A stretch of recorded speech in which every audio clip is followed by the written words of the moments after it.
Shalom, shalom, shalom, bien-aimés frères et sœurs dans le Christ, soyez bénis, que la grâce et la faveur de Dieu soient avec vous, soient avec chacun de vous.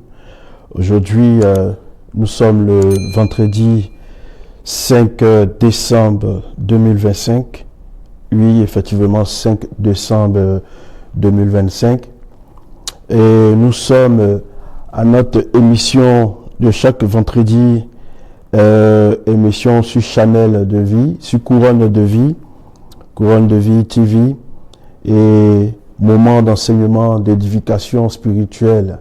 Et nous rendons grâce à Dieu pour tout ce qu'il a accompli durant tout ce mois de novembre et tout ce mois de décembre. Et je sais qu'il va faire des choses, des merveilles. Et je sais qu'on aura beaucoup de témoignages, beaucoup d'actions de grâce à faire.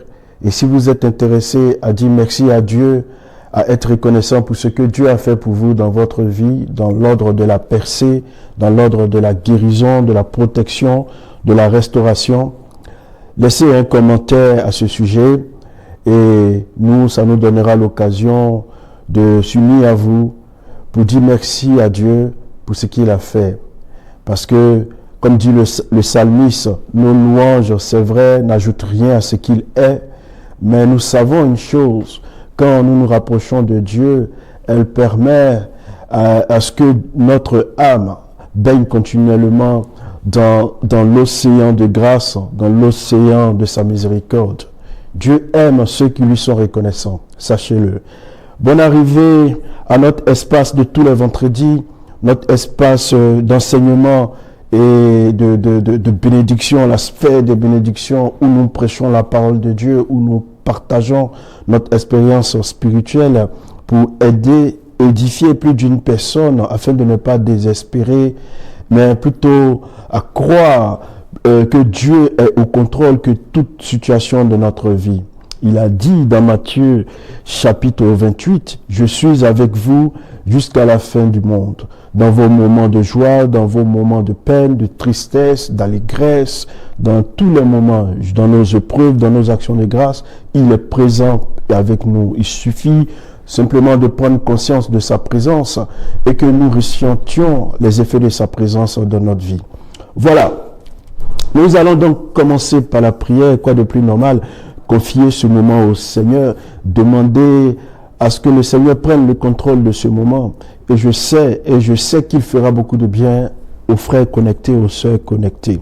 Les disciples de Maïus, ils disaient ceci, que nos cœurs n'étaient-ils pas brûlants pendant qu'ils parlaient? Il y a de la vie dans la parole, il y a de la grâce dans la parole de Dieu. Lorsque nous sommes disposés à entendre, elle vient pour réaliser et opérer beaucoup de choses dans notre vie.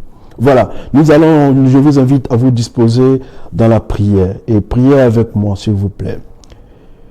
Dieu éternel et tout-puissant et roi de la terre, nous te rendons grâce ce soir. Pour ta fidélité éternelle ce soir, nous te rendons grâce. C'est vrai que depuis ce matin, tu nous as fait l'honneur de pouvoir, ô Dieu, t'offrir les prémices de notre louange et de notre vie dès l'aurore. Nous avons été accompagnés et guidés par le Saint-Esprit jusqu'ici. Tu nous as inspirés dans les bonnes actions. Tu nous as aidés à ne pas tomber dans les mauvaises actions. Dans tous les cas, Père éternel, tu étais là et tu nous as montré à quel point il était bon de se confier à toi. Tes bontés se sont encore opérées dans chacun de notre vie. Nous avons eu de bonnes nouvelles cette semaine, des bonnes nouvelles de guérison, de bonnes nouvelles de miracles, d'autres qui ont eu du travail, d'autres qui ont eu des guérisons. Tout cela ont été fait de ta grâce, par l'œuvre de ta bonté.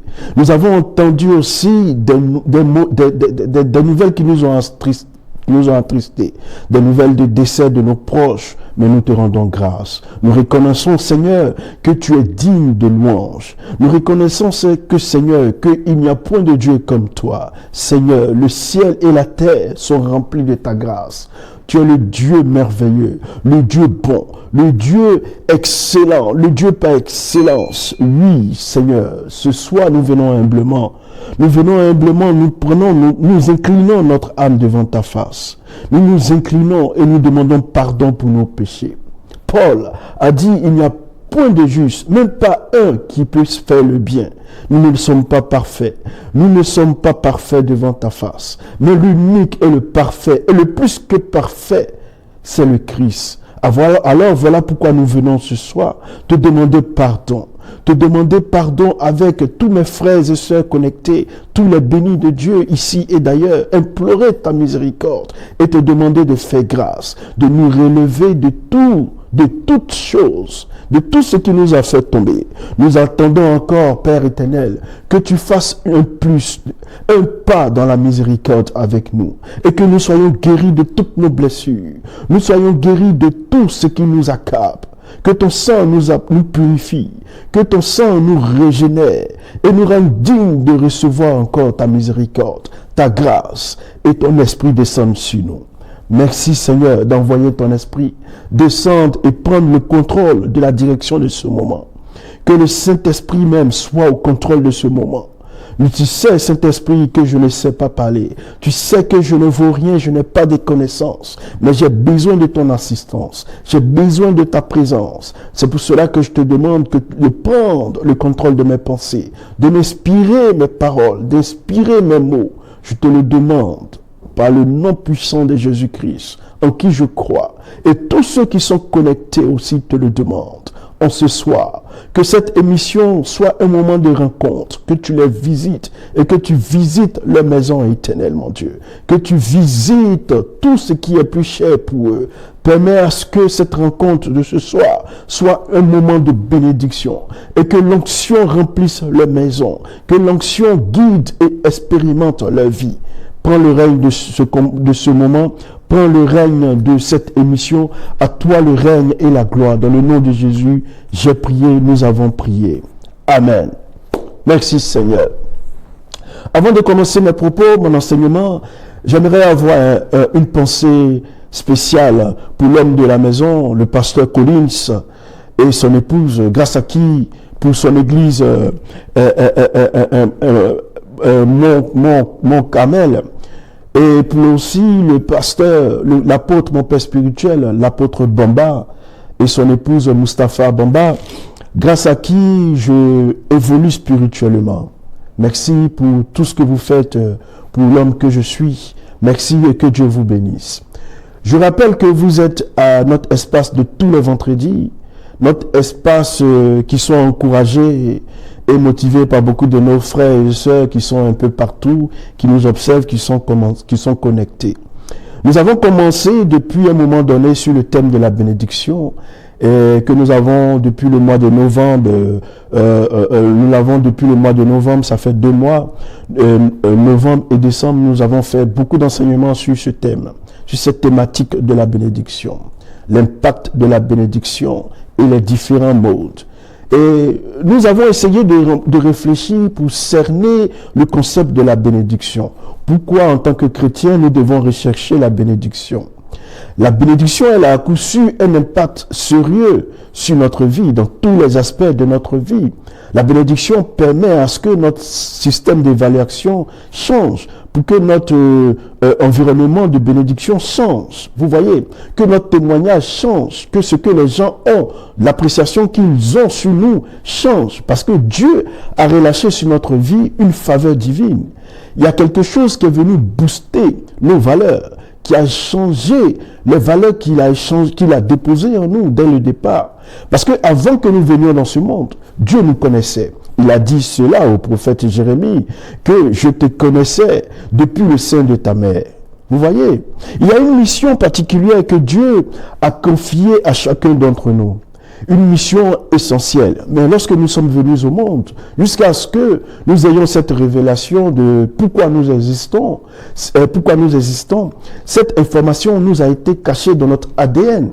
Mais le Saint-Esprit, au moment, comme venu par le Seigneur, a révélé ce que chacun d'entre nous avait caché en lui pour qu'il rentre dans sa destinée prophétique. Découvrir pourquoi nous sommes appelés est une grande bénédiction, parce que cela nous évite de tourner en rond et savoir déjà le chemin que nous devons emprunter.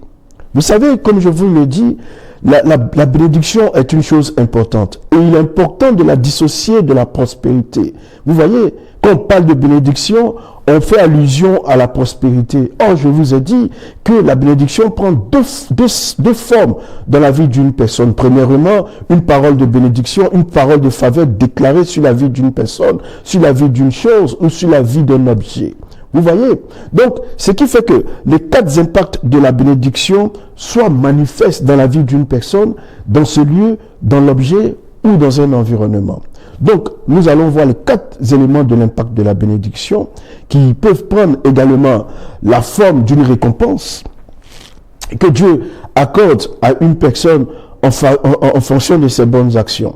Vous voyez? Donc, les 2 formes que peut prendre la bénédiction, c'est quoi? Une parole de faveur qui se représente comme une semence qui est jetée dans la terre, et comme une semence appelle la moisson. Au moment de la semence, vous allez voir que la bénédiction va produire des richesses.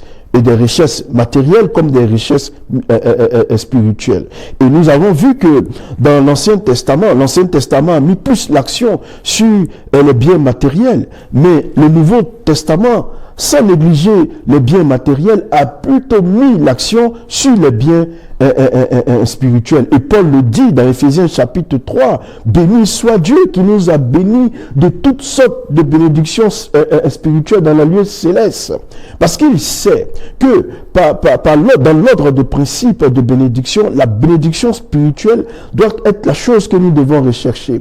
Car si elle est relâchée dans la vie d'une personne, inévitablement, elle active une bénédiction. Vous voyez? Donc c'est en cela que Jésus donnera ce conseil dans Matthieu, dans chapitre 6, lorsqu'il dit « Recherchez d'abord le royaume de Dieu et la vie juste que le Seigneur attend de nous, et toute chose nous sera donnée par-dessus tout. Et toute chose nous sera donnée, nous sera offerte de par-dessus croix. » Donc, on se voit dans ce que le Père a aimé le Fils, et il a remis toutes choses entre les mains du Fils.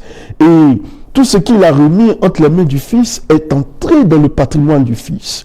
Entrant donc dans le patrimoine du Fils, le Fils, donc, qu'est-ce qu'il va faire? Il va se faire pauvre. Il va se dessaisir, il va se détacher de son patrimoine dont il a plein droit, et il va nous le donner. Pour nous, il s'est fait pauvre, afin que de sa pauvreté, nous soyons enrichis. Vous voyez?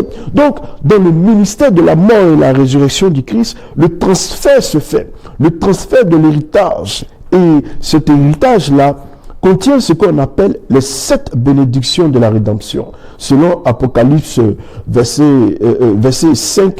chapitre 5 au verset 23. Donc, résumer un peu tout cela, c'est pour vous amener à comprendre que la bénédiction elle-même est un mystère qu'il faut continuer à explorer. Il faut continuer à demander à ce que chaque chrétien doit chercher à être béni. Et je vous ai dit, chaque fois que nous allons au culte, ou nous allons à la messe pour les catholiques, c'est un moment de désirer la bénédiction. C'est là-bas que nous allons faire le plein de carburant de notre semaine. Et nous allons partir avec la bénédiction pour impacter le monde. Vous voyez, quand on finit le culte ou bien quand on finit la messe, on repart avec les bénédictions.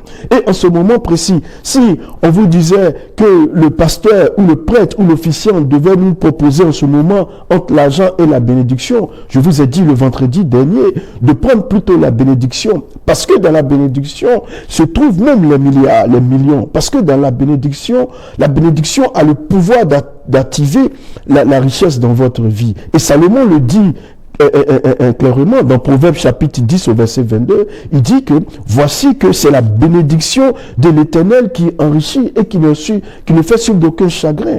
Donc, celui qui est béni, l'environnement de sa vie est disposé à recevoir de la part de Dieu toutes les largesses et les bontés de Dieu, que ce soit des largesses spirituelles ou des largesses spirituelles.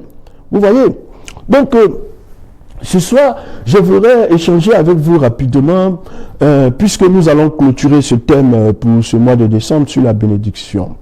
Donc, la question que je vais poser, la thématique comment se comporter pour attirer dans sa vie les bénédictions. Que faut-il faire pour avoir la bénédiction dans sa vie? J'allais même plutôt dire la bénédiction et les bénédictions de Dieu. Et je vous ai déjà fait la différence. Quand on parle de bénédiction, dans la conception du nouveau Christ. Vous voyez, c'est pourquoi que la plus grande des richesses aujourd'hui, que tout enfant de Dieu doit rechercher, c'est Christ. Parce qu'il le dit, Christ en nous est espérance de la gloire. En lui, nous avons tout. Il est la semence de bénédiction. Mais en plus de cela, par lui, nous avons accès aux bénédictions. Et là, on met S aux bénédictions. Parce qu'il faut faire la différence. Alors, donc, premièrement, on va lire dans Proverbe chapitre 16 au verset 16. Proverbe chapitre 16 au verset 7. Il dit quoi? La Bible dit, quand l'Éternel approuve les voies d'un homme, il dispose favorablement à son égard, même à ses ennemis. Vous voyez, quand Dieu approuve les voies d'un homme, or je vous ai dit que dans la deuxième forme de bénédiction qui est celle que nous avons, celle sur laquelle on va plutôt mettre l'accent pour faire ressortir, je vous ai plutôt dit ce qu'il faut savoir ou ce qu'il faut faire pour activer la bénédiction, pour attirer la bénédiction sur sa vie. C'est la deuxième forme où il dit que la bénédiction est la récompense que Dieu accorde à ceux qui lui sont favorables, qui lui sont, j'allais dire, à tous ceux qui lui sont obéissants, ou tous ceux qui accomplissent de bonnes actions. Et on peut le voir aussi dans Galates chapitre 6, verset 9 à 10, il dit, ne vous lassez pas de faire du bien, d'accomplir les bonnes actions. Voilà, accomplir les bonnes actions nous attire des récompenses. Et les récompenses sont perçues comme une bénédiction de Dieu. Alors, quelle est donc la voie? Et quand on parle de voie, on parle de chemin. Et c'est une manière de nous faire comprendre quelle est l'attitude, quel est le comportement, comment faut-il vivre pour attirer sur nous les bénédictions de l'Éternel.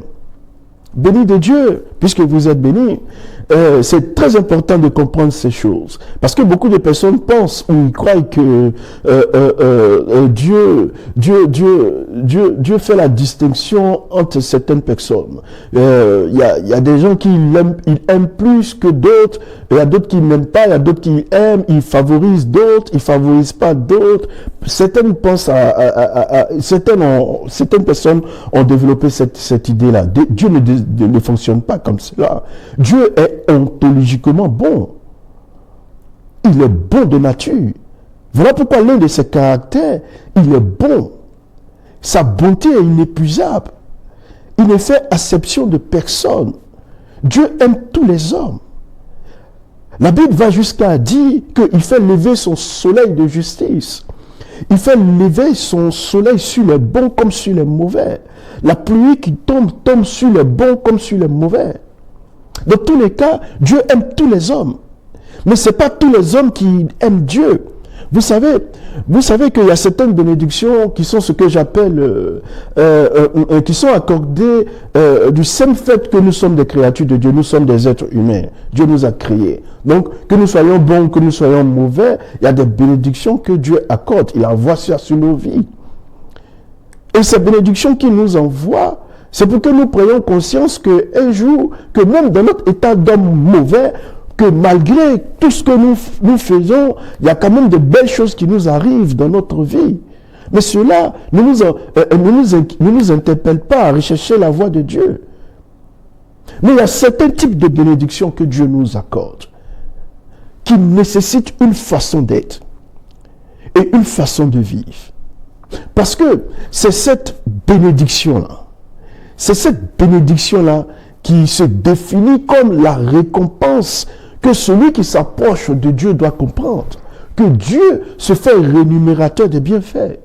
Et il le dit dans Hébreux chapitre 11, verset 6, qu'il se fait le rémunérateur de ses bienfaits. Bien-aimés, laissez-moi vous dire, la voie que nous devons emprunter, c'est lequel, ou c'est laquelle, plutôt. Comment nous devons nous comporter pour expérimenter ce genre de bénédiction? Premièrement, la voie que nous devons emprunter premièrement, c'est d'accepter Jésus-Christ dans sa vie comme ton Seigneur et comme ton Sauveur. Il faut accepter Jésus-Christ comme ton Seigneur et ton Sauveur.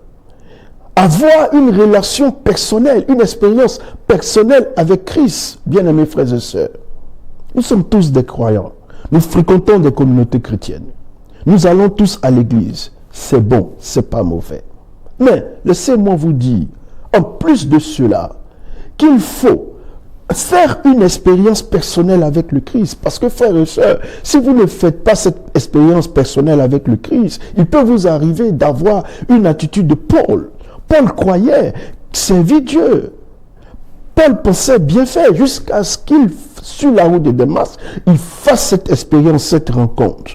Cette rencontre de son illumination, où il a vécu ce phénomène surnaturel qui a ébloui sa vie, qui a changé sa conception de la chose de Dieu. Il faut que tu arrives à faire cette expérience. Il faut que tu aies rencontré Christ dans ton expérience du buisson Adam. Il faut que tu aies rencontré Christ dans l'expérience de la route de Damas. Que tu aies fait cette expérience de la rencontre de Christ. Les disciples d'Emmaüs ont fait cette rencontre avec Christ sur le chemin. Et cette rencontre est un événement sur lequel tu vas t'appuyer pour dire que tel événement de ma vie m'a fait basculer de l'autre côté à l'autre côté. Il faut que tu rencontres Christ. Parce que la rencontre avec Christ amène une métamorphose, un changement de mentalité, un changement de conception, une véritable confession, un changement de nature.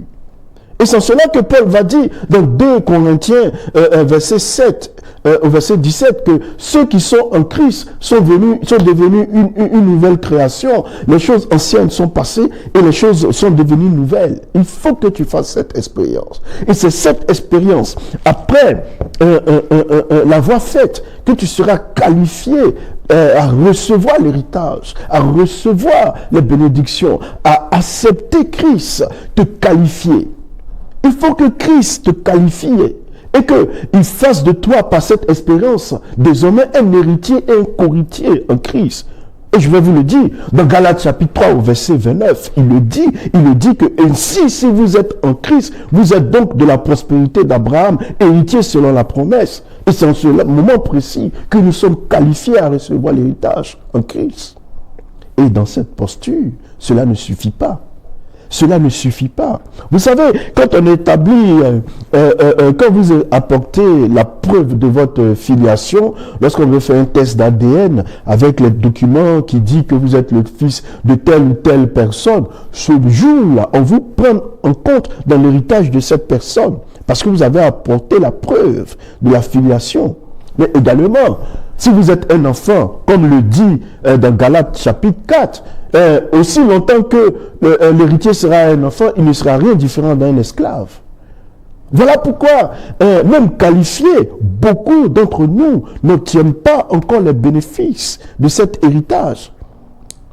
Les 7 bénédictions de la rédemption, ils n'y rentrent pas. Cela ne veut pas dire que le chiffre 7, c'est le chiffre de la plénitude, comme il le dit dans Apocalypse au chapitre 5 au verset 12. Mais pour que l'héritier commence à jouir des privilèges, il faut qu'il ait une façon de vivre. Il faut que sa façon de vivre montre qu'il est mature. Donc, première condition, accepter Jésus-Christ dans sa vie comme son Seigneur et son Sauveur. Voilà. Avoir fait une expérience personnelle qui apporte une métamorphose, une transformation, un changement et qui fait de vous une nouvelle personne. Ça, c'est en premièrement. Et en deuxièmement, comment vous vivez cette nouvelle identité?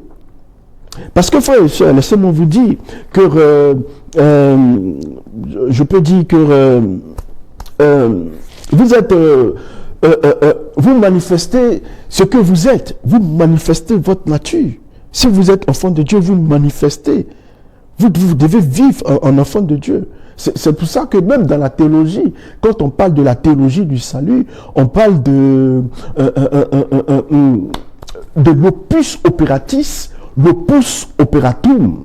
C'est-à-dire la grâce salvifique, mais il y a aussi l'ouverture à cette grâce. Il y a cette façon de vivre qui nous permet à la grâce d'être opérante dans votre vie. Il y a une façon de vivre qui nous amène à manifester ce que Dieu, par l'Esprit et par les sacrements, nous a destiné à être.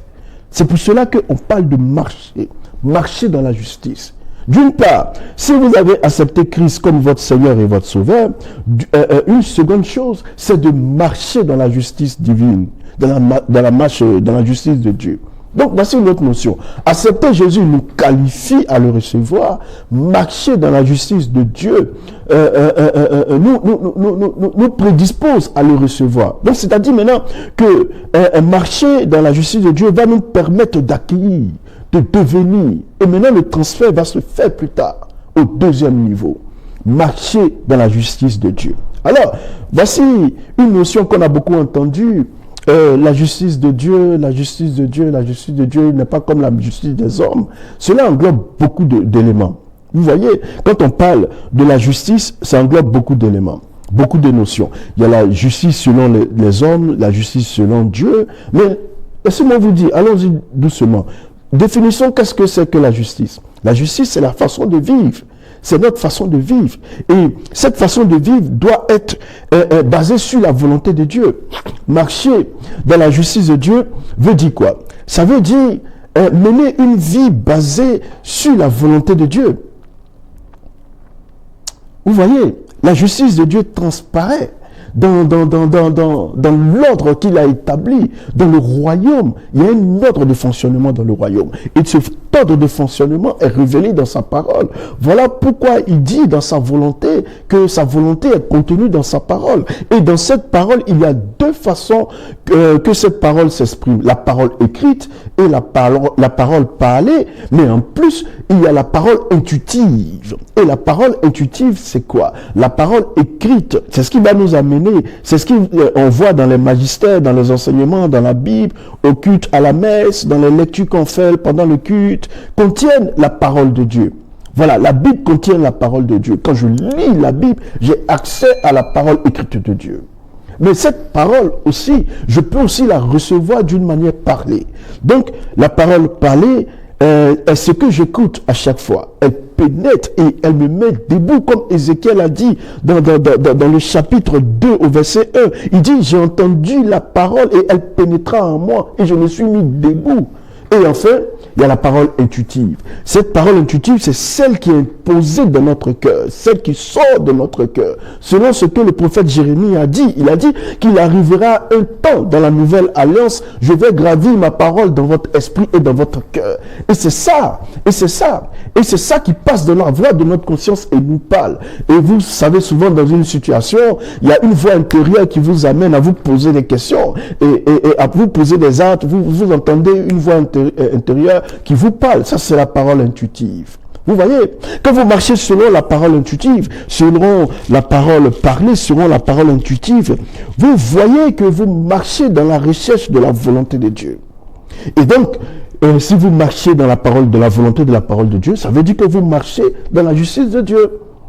Et marcher dans la justice de Dieu veut dire marcher dans la volonté de Dieu, mais également vivre dans la crainte de Dieu. Et pour y arriver, il faut être animé par la crainte de Dieu. Et il le dit dans Hébreux chapitre 1 au verset 9. Il dit, tu as aimé la justice, mais tu as haï l'iniquité. C'est pour cela que, oh Dieu, ton Dieu t'a oint d'une huile d'allégresse au-dessus de tes épaules. Tu as aimé la justice et tu as haï l'iniquité. Lorsqu'on craint Dieu, frère, béni de Dieu, lorsqu'on craint Dieu, ça veut dire quoi? Lorsqu'on craint Dieu, on a un sentiment dans notre cœur d'aimer la justice, d'aimer à chercher à vivre selon la volonté de Dieu. Et lorsque nous accomplissons un acte, lorsqu'on a une offense, une faute, lorsqu'on a blessé quelqu'un, le Saint-Esprit qui est le gage de notre rédemption qui nous a été donné, pour nous, pour faire quoi? Pour nous guider, ce Saint-Esprit-là va nous convaincre que nous avons péché. Et si nous sommes habités par la crainte de Dieu, cette voix de l'Esprit sera intense en nous et elle va se faire ressentir. Mais quand tu n'as pas la crainte de Dieu, tu ne la ressens pas, tu rejettes cette parole. Tu ne vas pas donner crédit à cette parole lorsque tu l'entends. Et c'est ça au fait. Parce que lorsque tu prends la décision de repentance après ton acte de faute, tu prends une prise de conscience. Et cette prise de conscience te conduit à demander pardon par rapport à ton acte, par rapport à ta faute, et à prendre une décision à mieux faire prochainement. Donc, quelqu'un qui vit dans la crainte de Dieu est animé par le désir, un désir profond de respect de Dieu. Et cette personne-là qui vit dans un respect profond de ce qui est sacré. Et c'est en cela que le psalmiste, il dira, je crois dans le psaume 25 au verset 14 ou le verset 24 au verset 15, il dit que la crainte de Dieu, celui qui a la crainte de Dieu est ami de Dieu. Il dit non, plutôt, autant pour moi, il dit plutôt que l'amitié de Dieu est pour ceux qui le craignent. Pour établir une relation d'amitié avec le Seigneur, il faut que nous soyons animés par la crainte de Dieu, les frères. Alléluia. Amen. Je ne sais pas si on me suit. Donc, marcher dans la justice de Dieu, bien-aimés frères et sœurs, vous qui me suivez, c'est aussi vivre dans la crainte de Dieu. Donc, troisième point, nous allons beaucoup avancer, on n'a pas assez le temps. Troisième point, après marcher dans la justice de Dieu, ce que j'appelle la Bible, nous portons la Bible de justice en personne aussi Ecclésiaste, qui le dit dans le chapitre 9, verset 8, je crois, chapitre 9, verset 8, il dit quoi? Il dit que l'huile ne manque pas sur ta tête. C'est-à-dire quoi? C'est-à-dire, de garder ton vêtement blanc et que l'huile ne manque jamais sur ta tête. Garder le vêtement blanc, c'est également faire allusion à la justice divine, à la justice de Dieu. Travailler à ce que le vêtement blanc, qui est l'expression de notre vocation, l'appel à la vocation, nous devons faire en sorte que ce vêtement blanc-là reste blanc, notre justice. Et pour moi, la seule façon de pouvoir conserver le vêtement blanc, c'est de marcher dans la crainte de Dieu. Et la crainte de Dieu implique deux choses. Premièrement, l'intégrité. Premièrement, l'intégrité. Et c'est quoi l'intégrité? C'est l'honnêteté. C'est l'absence de mauvaises intentions envers une personne.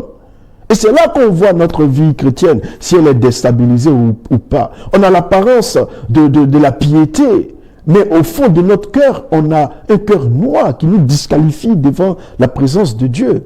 On peut regarder une personne, sur son apparence, on va donner l'impression qu'on aime cette personne, mais dans le fond, on est cette personne. Je dis souvent aux gens que ce n'est pas ce que vous manifestez de l'extérieur qui donne l'impression de votre niveau avec Dieu, mais c'est ce qui est à l'intérieur de votre vie qui compte à Dieu. Vous voyez? C'est pour cela qu'il dit que l'hypocrite n'y rentrera pas dans le royaume de Dieu. Il le dit dans la Bible. Parce que l'hypocrite, il flatte son semblable. Il condamne dans son cœur. Et la Bible est claire. Il dit que les hommes, ils regardent ce qui frappe le cœur. Mais Dieu, il regarde le cœur. Et quand tu es animé par une mauvaise intention, cela veut dire que dans le fond de ton cœur, tu nourris le mal contre ton prochain. Et là, franchement, laissez-moi vous dire qu'il sera difficile pour toi d'établir une bonne relation avec le Seigneur. Donc, quelqu'un qui a la crainte de Dieu, très souvent chez nous, les Africains, on dit c'est quelqu'un qui a un cœur blanc. Voilà. Ceux qui ont un bon cœur, ils ont des intentions pures. Les actions sont dans la vérité. Ils sont honnêtes. Quand il dit il t'aime pas, il est cohérent. Ce qu'il ressent, c'est ce qu'il dit. Voilà. Il va te dire, ceux qui ne t'aiment pas, les hypocrites vont te dire, non, je t'aime, mais pourtant ils ne t'aiment pas. Mais Dieu aime plutôt ce que l'autre, il va dire, je ne t'aime pas, et c'est ce qu'il ressent. Il n'y a pas d'inadéquation entre ce qu'il dit et ce qu'il pense. Et c'est pour cela que la Bible dit que l'hypocrite ne rentrera pas dans le royaume des cieux.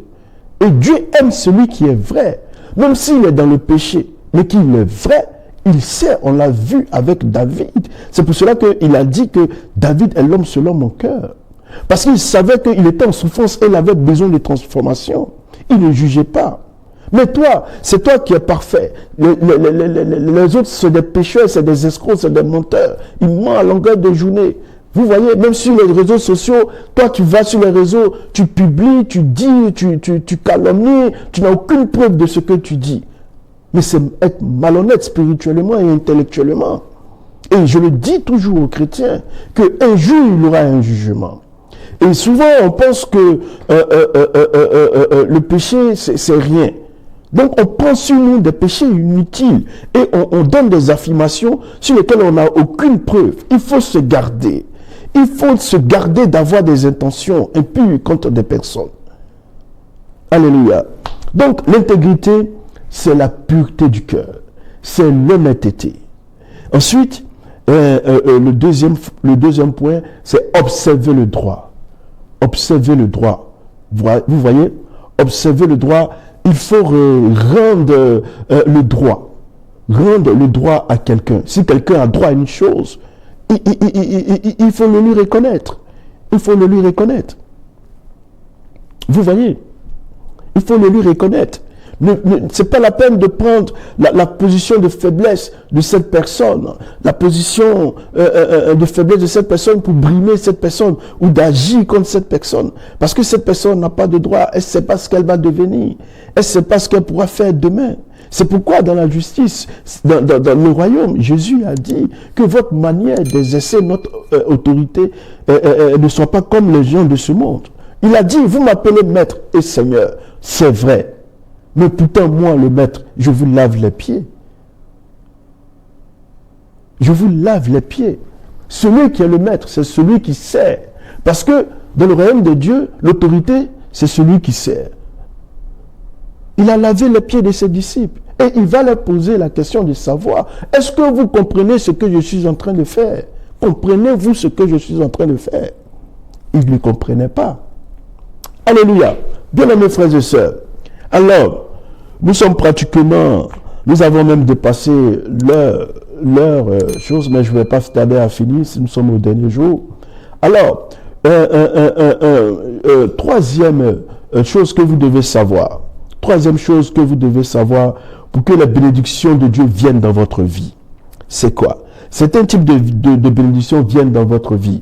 Je vous ai dit, les bénédictions, voilà, tout le monde a des bénédictions, mais certains types de bénédictions, pour qu'elles soient relâchées dans votre vie, c'est ce que je suis en train de voir avec. Accepte Jésus. Ce n'est pas dit je vais à l'église, c'est bon d'aller à l'église, c'est bon de pratiquer une religion, c'est bon d'être dans une communauté, mais il faut être sûr que tu as fait une expérience personnelle avec Jésus-Christ de Nazareth. Parce que quand un jour nous allons partir, on ne nous posera pas la question de savoir est-ce que tu étais évangélique, catholique, Assemblée de Dieu, baptiste, pentecôtiste. Non, tout cela, on ne connaît pas les dénominations au ciel. On va te poser une seule question. Comment as-tu vécu ton expérience chrétienne? Ta relation avec Jésus, comment l'as-tu vécu? Et je t'ai dit comment on doit la vivre. Mon devoir, c'est de vous dire, moi aussi je suis concerné, comment je dois vivre ma relation. Donc, troisième chose, c'est obéir. Obéir aux lois fondamentales de la bénédiction du royaume de Dieu. Vous savez, le royaume de Dieu a des lois. A des lois comme tout royaume, comme tout État, tout pays, comme toute institution. On a des lois. Ils ont des lois qui régissent le pays, qui régissent le fonctionnement. La France a des lois, l'Union européenne a des lois. Voilà, les lois de la Belgique, de l'Italie ne sont pas les mêmes que celles des autres pays. Ils ont leurs lois. Voilà pourquoi on parle de comme on appelle les lois nationales et les lois internationales. Vous voyez. Donc, c'est pour vous dire que même au royaume des cieux, il y a des lois. Et ces lois-là ne sont pas les lois du monde dans lequel nous vivons. Voilà. Donc, chaque pays se donne un système juridique, un appareillage juridique pour gérer, pour accompagner les institutions, l'administration et tout cela. Et c'est pareil dans le royaume de Dieu. Donc, dans le royaume de Dieu, comment ça fonctionne? Ils ont des lois. Ils ont aussi les lois de fonctionnement. Et la constitution du royaume de Dieu, comme dans tout État, il y a une constitution, il y a aussi une constitution dans le royaume de Dieu. Et dans la Bible se trouve la parole de Dieu qui contient les lois du royaume de Dieu. Vous savez que Matthieu va expliquer, quand tu parles du Christ, il parle du règne de Dieu. Or, on parle d'un système. Quand il vient pour que le système incube le système terrestre. Pour que le royaume de Dieu influence le royaume de la terre. Car, pourquoi? La prière, regardez dans la prière de notre Père, c'était clair et évident. Il a dit que ta volonté soit faite comme au ciel, qu'elle soit faite aussi sur la terre. Et c'est ces lois-là dès que nous sommes devenus enfants de Dieu, frères et sœurs, quand nous sommes venus enfants de Dieu, nous sommes devenus citoyens du royaume. Et nous devons connaître ces lois. Et il le dit dans Actes chapitre 1, la Bible précise qu'après sa résurrection, pendant 40 jours, il a enseigné les disciples. Il a enseigné sur le mystère du royaume de Dieu. Ils avaient besoin de connaître ce mystère. Les enseignements importants de ce royaume, ils avaient besoin de les connaître. Vous savez, les évangiles, lorsque vous regardez bien les évangiles, à vrai dire, il n'y a pas eu d'enseignement en tant que tel. On a parlé de la vie de Jésus, c'est vrai, dans l'évangile de Matthieu chapitre 5 jusqu'à Matthieu chapitre 8, on parle de la grande catéchèse de Jésus. Il a enseigné beaucoup de choses sur la prière, ainsi de suite. Mais quand vous regardez bien, on parle des missions de Jésus, c'est vrai, ces gestes, ces miracles et tout cela, ces paraboles, c'est des enseignements, c'est des paraboles qu'il faut coder, c'est des codes qu'il faut décoder. Et un jour, on a pas demandé à Jésus, pourquoi parles-tu en parabole? Et il a dit, je parle en parabole pour qu'ils ne nous entendent pas, mais à vous, il vous est donné de comprendre le mystère du royaume. Comprendre le mystère du royaume, vous n'êtes pas encore prêts. Mais quand viendra le Saint-Esprit va vous enseigner toutes choses. Et quand les disciples ont reçu le Saint-Esprit, ils se sont rappelés pendant 40 jours que Jésus leur a enseigné le royaume, le mystère du royaume. Ils sont partis avec le message. Et c'est ce message du Christ-là, ce message du royaume de Dieu que nous retrouvons aujourd'hui dans les épîtres de Paul, dans les enseignements des apôtres. Et c'est pour cela que notre foi est bâtie sur les enseignements des apôtres, sur les enseignements des pères, des actes des apôtres, sur les enseignements du magistère. Et cet enseignement-là, c'est ça qui est le défaut de notre foi, la fondation de notre foi. La fondation de notre foi repose sur la parole de Dieu. Donc, tu dois connaître ces lois du royaume. Et ces lois de royaume qui n'ont rien à voir avec le royaume de la terre. Voilà pourquoi quand on commence à enseigner sur les lois, sur les mystères du royaume des cieux, ceux qui sont encore dans la terre ne peuvent pas comprendre.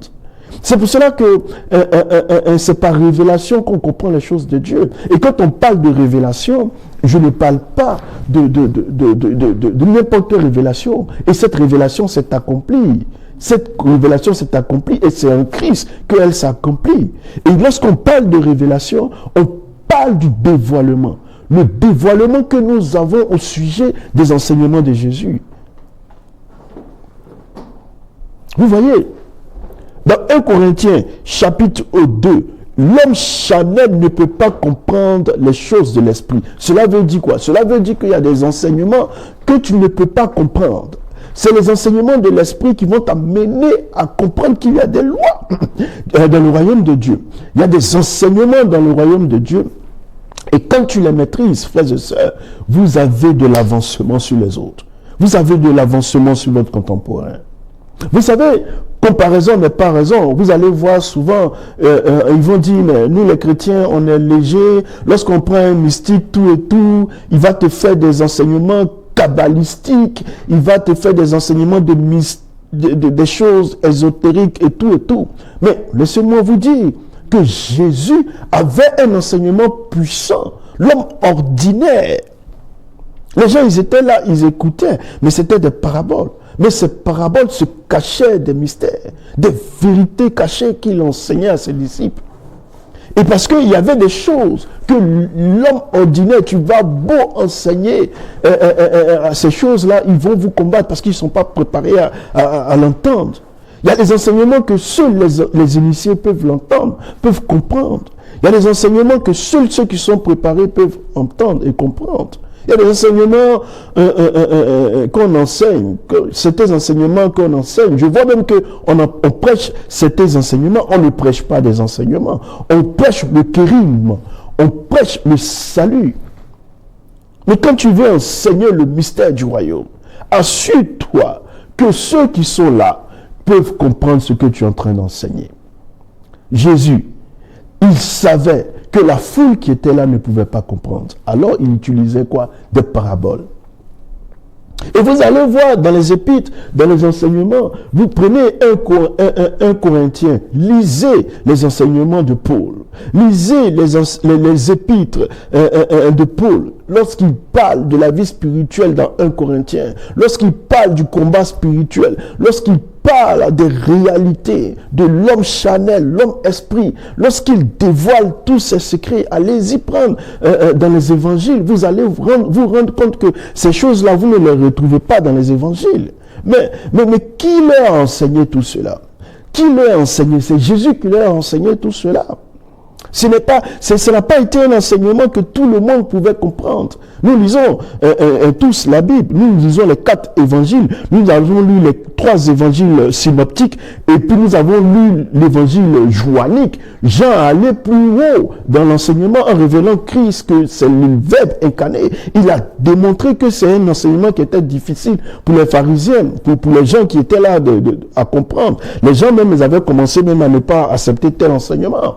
Mais effectivement, vous voyez que les gens ne peuvent pas l'enseigner, l'accepter. Parce qu'en tant que citoyen du royaume, tu dois connaître les mystères du royaume. Tu dois connaître les mystères du royaume. Et vous savez que un enfant, un petit conseil, un enfant, pour aller loin dans la vie, il doit connaître comment honorer son père et sa mère. Et ça, c'est un mystère. Et ça relâche à coup sûr des bénédictions sur ta vie. Si ton père et ta mère, ceux qui t'ont mis au monde, ils poussent un soupir de désespoir contre ta vie. Fais toutes les prières que tu veux. Va à l'église, cherche un homme de Dieu. Prends qui que tu veux, qu'il prie, qu'il fasse tout, qu'il jeûne du matin. Il sera comme les 430 prophètes de Baal qui criaient, mais rien ne s'est passé. Parce que vous êtes devant un cas d'empêchement d'intervention de Dieu. Et ça, ce sont des mystères. Pourquoi certaines personnes, vous regardez leur vie est facile. Certaines personnes, vous regardez leur vie, ils ont réussi. Comment expliquer que ces personnes-là ne transpirent pas? Les choses leur réussissent, la vie est facile. Mais nous tous, on va à l'église, on lit la Bible. Mais plein de villes sont soucieuses. Sont soucieuses des mystères de Dieu. Les lois du royaume les lois du royaume des cieux sont différentes. Il faut connaître ces mystères. Donc, bien-aimés frères et sœurs, je vous invite à comprendre. Je vous invite à comprendre ces mystères. Et je ne pourrai pas aller plus loin. Je ne pourrai pas te donner tous ces points. Je ne pourrai pas aller en profondeur parce que le temps est parti. Mais je préfère m'arrêter à là. Mais tous ces enseignements que nous avons faits sur la bénédiction, depuis le mois de novembre jusqu'à aujourd'hui, envoie-moi un message et demande à voir l'intégralité de cet enseignement. Et tu l'auras. Je verrai avec l'équipe technique ils vont vous envoyer l'intégralité. Et j'espère que ce message va vous enseigner et va vous servir. Et je vais m'arrêter aujourd'hui sur ce point. Et j'espère que vous avez compris le thème de la bénédiction dans tous ces différents points, dans ces différents aspects. Et aujourd'hui, je vais clôturer avec ce thème qui s'est fait sur 2 mois. Et pour clôturer ce thème, je vais prier pour vous dire merci au Seigneur parce que il a été là durant tous ces 2 mois. Joins-toi à ma prière. Joins-toi avec moi pour prier. Père, ce soir, entends la prière de tes enfants. Entends, Seigneur, nos supplications. Entends, Éternel, nos voix. Tu as dit dans ta parole, quand le malheureux crie, toi Dieu, tu l'entends et tu le délivres. Tu as dit, Éternel mon Dieu, que parle-moi au jour de la détresse et moi je te répondrai. Aujourd'hui, les gens ont besoin d'une délivrance qui vient de toi. Ta main n'est pas courte pour agir. Et ce soir, je te présente tous ceux et celles qui vivent une oppression, quelle que soit la nature. Mais que par la puissance du nom de Jésus, que cette oppression éternelle, mon Dieu, disparaisse en ton nom. Que la main de la sorcellerie disparaisse dans leur vie. Que ce qui bloque leur vie, que ce qui a occasionné des maladies mystérieuses dans leur vie, je déclare qu'au nom de Jésus, tout cela se débloque. Et que par la puissance du Saint-Esprit, les effets de la sorcellerie dans leur famille disparaissent, afin que éclore leur bénédiction et qu'ils prospèrent, qu'ils vivent et qu'ils dominent dans ton nom puissant. Merci Seigneur. Merci Seigneur pour tous tes bienfaits. Merci pour les bénédictions. Merci pour ce thème que tu nous as permis de passer. Merci pour ce moment glorieux. Frères et sœurs, ainsi s'achève notre thème sur la bénédiction. Je vous dis merci pour tout ce moment, votre présence. Et je sais qu'aujourd'hui, vous êtes des bénis de Dieu. Vous allez prospérer, vous allez être féconds, vous allez impacter et vous allez faire la différence. L'onction fait la différence et laissez-moi vous dire, la bénédiction fait la différence. Je dis merci au père de la maison, au pasteur Collins et son épouse, à toute l'équipe technique, à tous ces jeunes qui, tout ce moment, étaient là, ont pris de leur temps pour installer le matériel. Oh, que Dieu vous bénisse. Je bénis la vie de mon père spirituel, l'apôtre Mustapha Bamba et son épouse. Que Dieu bénisse leur ministère. Que Dieu me bénisse. Je t'aime le serviteur Yafit Kwadjo. Soyez bénis et que Dieu soit avec vous. Amen.